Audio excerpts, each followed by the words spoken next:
ఈరోజైతే నేను తిరుమల కాలినడకన వెళ్ళాలని ఫిక్స్ అయ్యి ఎర్లీ మార్నింగ్ అయితే బస్ జర్నీ స్టార్ట్ చేశాను.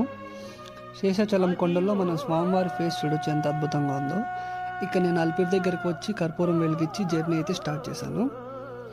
ఫస్ట్ గోపురం దగ్గర ఒక కోత అయితే కొబ్బరి చిప్పు తింటూ నాకు కనిపించింది.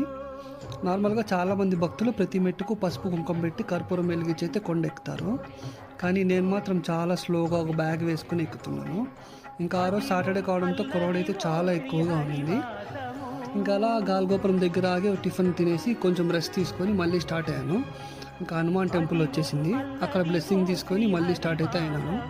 మధ్యలో రోడ్డు వచ్చేసింది. ఆ రోడ్డు ఎండ్ అయ్యేసరికి మనకి మోకాళ్ళ పర్వతం అయితే వస్తుంది. ఇంకా మోకాళ్ళతో పర్వతం దగ్గర చాలామంది అయితే మోకాళ్ళతో మెట్లు ఎక్కుతూ ఉంటారు.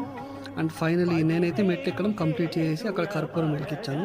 ఇక్కడ డైరెక్ట్గా మెయిన్ గోపురం దగ్గరికి వెళ్ళిపోయాను. అక్కడ ఒక 30 మినిట్స్ రెస్ట్ తీసుకొని ఇంకా పైకి వెళ్ళి అక్కడ అఖండ దీపం దగ్గర కర్పూరం వెలిగించి గోవిందా గోవిందా అని మొక్కొని